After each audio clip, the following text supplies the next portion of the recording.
Good morning, Cornerstone. And this is Saturday, May 23rd. And we are going to conclude our study on the book of Jonah. This morning we won't be looking at Jonah himself, but at the people who he came into contact with. The captain of the ship and his crew, the king of Nineveh and the city, both young and old, and even the animals in the city, and how they responded to the situations that they found themselves in. It says that the Lord sent a great wind on the sea, and such a violent storm arose that the ship threatened to break up. All the sailors were afraid, and each cried out to his own God, and they threw the cargo into the sea to lighten the ship. In other words, this was no ordinary storm. Experienced sailors were terrified, and they were doing what they could by lightening the load of the ship and throwing the cargo overboard. But Jonah had gone below deck, and he was asleep. And so the captain went down to him and said, "How can you sleep? Get up and call on your God.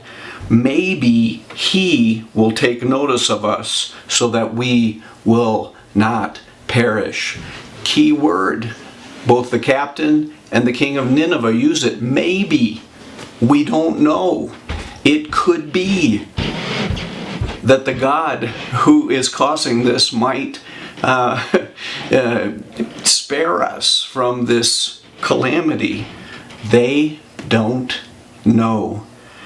Then the sailors said to each other, "Come, let us cast lots to find out who is responsible for this calamity."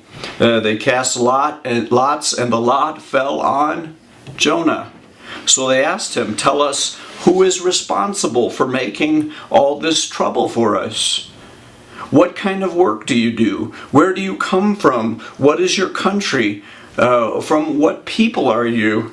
He answered, "I am a Hebrew, and I worship the Lord, the God of heaven, who made the sea and the dry land." This terrified them, and they asked, "What have we done? What have you done?" They knew he was running away from the Lord because he had already told them so. Now the sea didn't get any easier, it got rougher, and so they asked him, "What should we do to you to make the sea calm down for us?" "Pick me up and throw me into the sea," he replied, "and it will become calm. I know that it is my fault that this great storm has come upon you." Now, the men were compassionate, and they didn't want to throw Jonah overboard, and so they began to row as hard as they could to get back to dry land. The sea only grew worse and wilder, it says, than before. And then they cried out to the Lord and asked for mercy. "Please, Lord, do not let us die for taking this man's life. Do not hold us accountable for killing an innocent man, for you, Lord, have done as you pleased." Then they took Jonah and threw him overboard, and the raging sea grew calm. At this, the men greatly feared the Lord, and they offered a sacrifice to the Lord and made vows to him. The captain and his crew turned from their worldly view to the living God. We don't know anything else about them or the rest of their story. We just know that God showed mercy to them when they cried out to him. Chapter 3 then talks about Nineveh and the people there. And it says, as soon as Jonah began to proclaim, the Ninevites believed God. A fast was proclaimed, and all of them, from the greatest to the least, put on sackcloth. Immediate response. Then when Jonah's warning reached the king, he rose from his throne, took off his royal robes in humility, covered himself with sackcloth, and sat down in dust. This is the proclamation he issued by the decree of the king and his nobles. Do not let people or animals, herds or flocks taste anything. Do not let them eat or drink, but let people and animals be covered with sackcloth. Let everyone call urgently on God. Let them give up their evil ways and their violence. Who knows? Maybe. We don't know.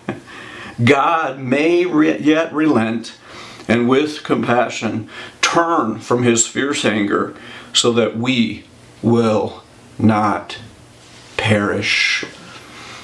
When God saw what they did and how they turned from their evil ways, he relented and did not bring on them the destruction he had threatened. God's final words are in support of the 120,000 people who couldn't tell their right hand from their left hand, and also their many animals. You see, God's heart was for these people who turned from their wicked ways to him. The question becomes, what about us? Do we have the heart of God for the people around us? And are we willing to give them the rest of the story? And that story is from Romans 10, and we're going to look at 9 through 13. If you declare with your mouth Jesus is Lord and believe in your heart that God raised him from the dead, you will be saved. For it is with your heart that you believe and are justified, and it is with your mouth that you profess your faith and are saved. As Scripture says, anyone who believes in him will never be put to shame. For there is no difference between Jew and Gentile. The same Lord is Lord of all, and richly blesses all who call on him. For everyone who calls on the name of the Lord will be saved. How then can they call on the one they have not believed in? And how can they believe in the one of whom they have not heard? And how can they hear without someone preaching to them? And how can anyone preach unless they are sent? As it is written, how beautiful are the feet of those who bring good news. Think about the captain and his crew for a minute. They needed someone to tell them, it's not a maybe. If you call on the name of the Lord, you will be saved. What about the king of Nineveh and his people, even his animals? Well, they had to hear that they needed to call out, cry out to the living God. And he relented from his judgment and saved the city. My question for us is, are we willing to be those beautiful feet and to bring good news to the people of Aurora, Denver, and the metro area? We are a mission-sending church. We send people around the world. But I believe in this season, God is calling us to be those beautiful feet and bring the good news to those around us.